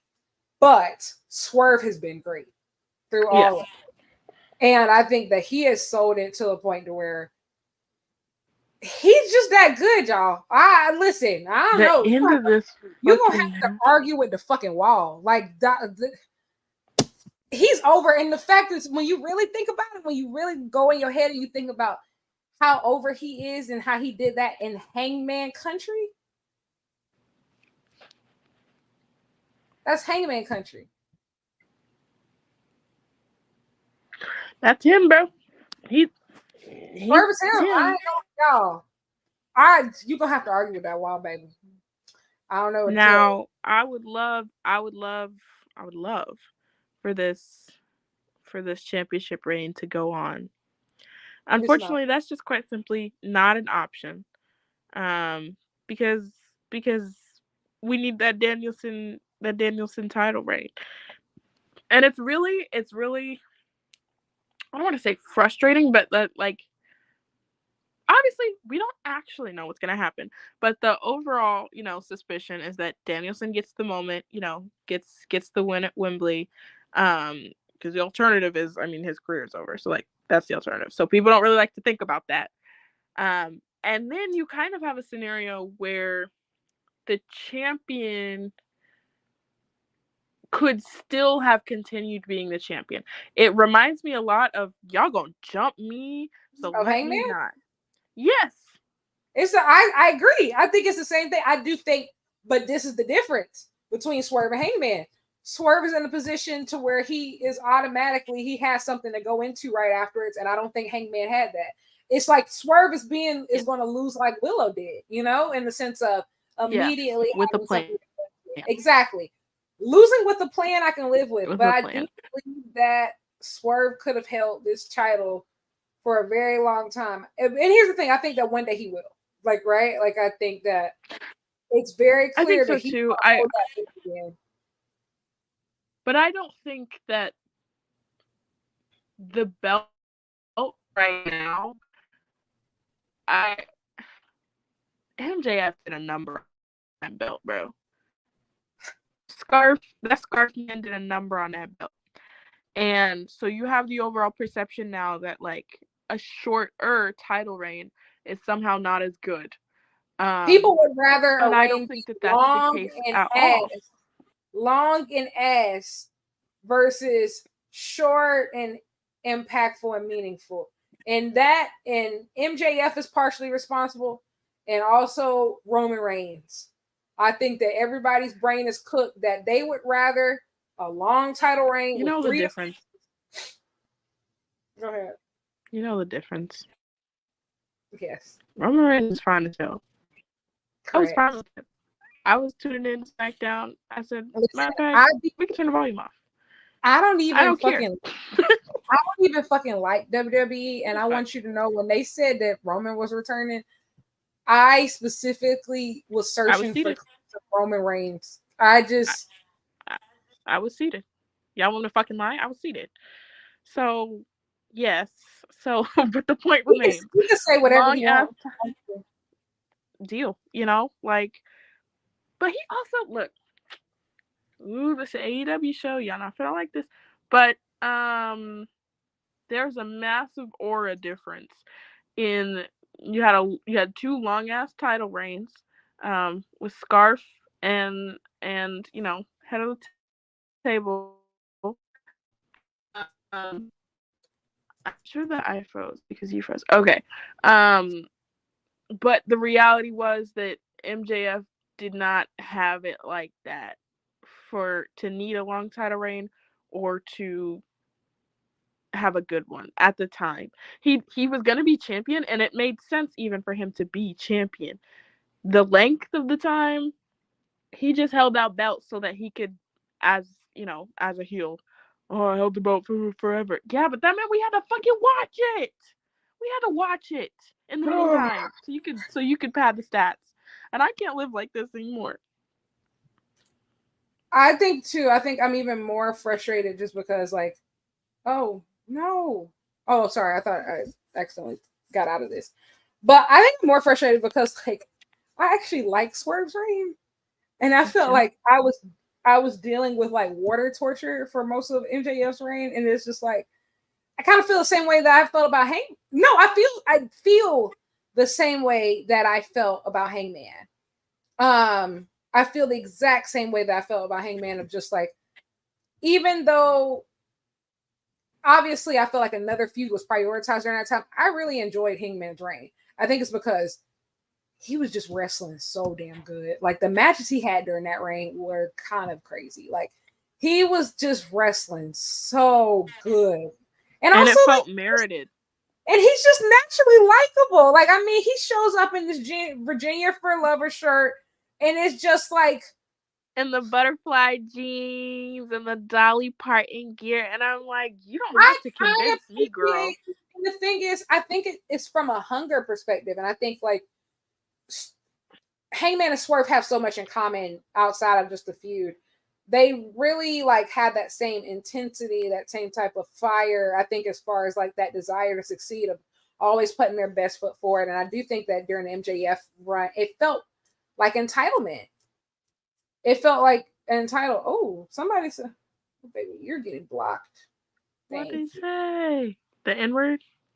No, they were saying oh well. They said that Hangman is just a wannabe. Drew McIntyre is better than him. We don't compare two bad bitches over here. Thank you. Why would you do that? Why would you do that? Yeah. But there's no need. Yeah. There's no need. Also not true. But I go ahead. Sorry. I was just going to say, like, I just think that Swerve's reign is really good. And my thing is, I know that with the booking that he's gotten sometimes, this could have easily gone really bad, and it wouldn't have been his fault. But luckily, he's him. But the fact that he's remained him in spite of it, I'm sorry. I don't know, y'all. Like, he's actually felt like the guy. Like, he has felt like the guy. He's been built, like, from blood and guts. Them motherfuckers surrounding him with staplers. He popped out like the Matrix. Said, that little shit he be doing when he just be doing that thing he be doing. He got this little thing that he do. Goddamn motherfucking but somebody Jill in a comment said it hasn't actually been short, but it has felt short in comparison. I agree. Yeah, but, you know, because we've just gotten accustomed to belt hogs. But I mean, look, at the end of the day, Swerve is also somebody that is so over, and especially that feud with Hanger. I know we talk about things should be for the belt, and they will be. It doesn't have to be, though. You know, it doesn't have to be. Like, everybody will be okay. They are literally fighting to be who is the baddest bitch in AEW, and I think that some titles are just more important than championships. We're sitting up here. We're like, all right, so now you drank each other's blood, you stapled each other, you tried to kidnap each other's kids. Really, what are they about to do? Who's the freakiest? I don't know. They about to, because the thing is, like, the stuff that they've already done to each other. I want you to know they're on certain social media platforms. There is a contingent of fans booking a tag title reign. Though I just want you to know that that's happening right now. That's happening right now. I saw it for myself a couple days ago. I couldn't believe it. And you know what? I'm interested to see how much juice they get out of this orange. I don't know what else they're going to do. Left. But I'm excited to find out. This has been because you're two of the best in the business and two real freaks who care about their presentation. Girl, I mean, just they really dress up really well to go beat the shit out of each other, and I have to respect it. Like, I mean, even when Swerve had gotten the tights with Hangman's like bloody face on the side, like that's I like that. Like the detailing, the gold chains, like, y'all move me. I feel like y'all get in the booth and say, how are we going to gag the girls today? And I think that if more male wrestlers started doing things with female fans in mind, I'm not talking about like no not safe for work shit. I'm talking about genuine, the Easter eggs. Like the Easter eggs. Because men aren't thinkers. You're not a thinker. We want thinkers. And I actually, you know, it's funny. I actually wrote an article about this too, and I really do have to go to bed. But I was gonna say, I wrote an article about why I feel like professional wrestling lacks female fan bases, large scale female fan bases, and that is one of the reasons. It is like, I'm not even trying to be funny. Like, girls like to think. Girls like to figure shit out and puzzles and put things together to feel 2 steps ahead. Okay, Hangman and Swerve is one of those things. You want to be able to theorize. Y'all call it fantasy booking. We would call it something else. That's all. Get on AL3, baby. The girls are ahead. Listen, I also like to say, like, you know how over you are with the girls, depending on how well you're doing on Tumblr and AL3. Even if you don't read the stuff, because some of I will say some of y'all you don't need to read it.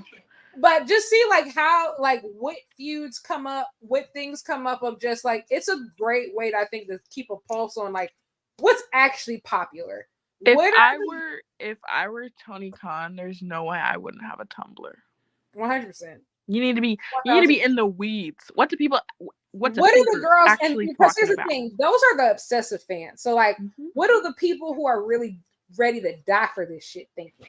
Mm-hmm. Where are Because the it's a real lot of yearners? Twitter fingers. Because the thing is, the real yearners, they buy merch. When you drop these commemorative DVDs and 8x10 portraits and match posters, that's who buy it. Talk to the real yearners. And you know what? That's why I'm right here. And when I say pink crop tops, I'm not kidding. Never mind. But this gonna be a whole nother thing. But you guys don't understand, women. Yeah, Hangman and Swerve would be all right. I think it's just more so of like, if Hangman doesn't get in somebody's title contention really soon afterwards, we will be having a conversation. And I would like to see him in that Continental Classic. Wouldn't mind if he wins. But I do believe that if he doesn't, no, I want Takeshita to win, and then I want Hangman to win like second. Win second. Silver. If yes, I think we should start doing it like the Olympics. And honestly, I think Swerve, you should get the bronze at this point too. You know, let's just throw it in. We should just throw it in. Honestly, and then we should just have Kenny Omega come and just like go on this crazy revenge run when he says, you know what, the G1, y'all ain't seen shit yet. Like, you know, I'm just delusional. Belt Collector Part 2, baby. I'm just I think it's so bad. I just don't understand. Like, hip hop not the same no more, bro. When I tell y'all, bro, when Kenny Omega finally come back, I already said, right? Hennessy, front, back, every fucking where. Henny for Kenny. Henny for Kenny. Hashtag Henny for Kenny. I want the baddest heifers on the floor. It's going up. Give me the baddest going up on the floor. You already know what the fuck going on. Big Did you see how much we talking about this bitch and he's nowhere to be seen? Unique. Main character, baby. Yeah, man.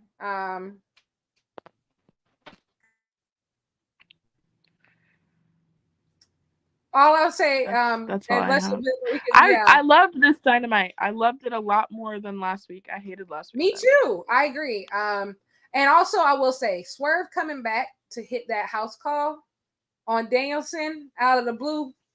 Yeah, you're sickening. You're sickening. That was ghetto fabulous, baby. I like that.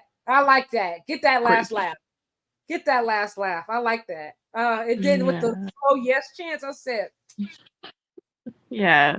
Baby fat, juicy couture. That's what I'm talking about. But anyway, that's it, guys. That's the Dynamite book. I'm not sure. I think Dynamite is coming on at 8 next week. But I'm not sure about the time with the time difference, obviously. They'll probably like pre-record it. Oh. And then air it for us. But yeah, this was fun. We have fun. Everything was cute. Next week is the last Dynamite before All In. Yay. I still don't know what I'm doing for All In. Like, I ordered the pay-per-view, but it's weird. It's gonna be weird being home. So I don't even know how to like celebrate. I feel like this is kind of maybe just order some food and like get really drunk. And it's weird because like, you know, I'm not doing media either. So like I can be so I was trying to think of like a fun pun or an alliteration, and the thing is that you know AEW stopped doing the movie theaters because I definitely would have probably gone to like see All In a movie theater if like go to Dave and Buster's. But it's not the same because I heard that they just be having it on in the background, but they don't be having the volume up. What am I gonna do with that? Oh, they gonna have the volume up when I get in there. Hey. And also too of just like how do I say this? I don't know what's gonna be on that card yet, so it's certain stuff I don't want to be in front of people. I don't know. I don't know how I'm gonna react yet. No, that's honest. Some matches you gotta be. That's true because like y'all, like imagine like if they like pull out like a return, like if I see Kenny Omega, I'm gonna fucking lose my shit. I need to be by myself. I need to be alone. Y'all called me crazy when it was Takeshita Ospreay. I said I need to be alone with this match. You know, certain matches to be like out of respect for myself and everybody else. I can't even lie. We can't do this in public, baby. Mm-hmm. But yeah, that's why, and because I get so ignorant, y'all. Like even during the Hangman Swerve Texas Death Match, I was on my feet the entire time. I had 2 Hennessy cocktails. I had one in each hand. I was alive. Do you hear me? I was alive. I watched it by myself the first time, and then I made my grandmommy watch it. Oh, She loved it.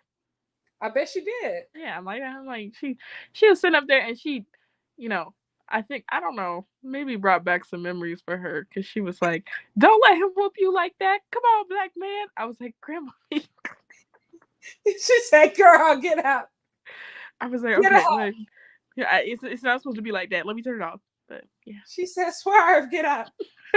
Swerve, get up." No, seriously. So I don't know yet of like what I'm gonna do.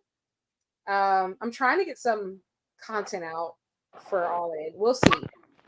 We'll see. Maybe I'll be able to pull off a little miracle. Predictions video. Maybe. I might do that. Should I do that? I don't know. Yeah, you should. You should. Please take the idea. Yeah, you can do it too. I don't know if I want to be on camera. I don't know. Oh, okay. Right. Unless like I'm trying to get my hair done. Yeah, I'm getting my hair done this weekend because I've been busted for too long. If I have to put a headband on another day. We're still live. I want you to know we be talking like this. We are still live. You know what? This is great. Everybody have a great rest of your night. Love you. We appreciate you. Ciao. We'll see you next week on the Dynamite Book. Bye. Bye.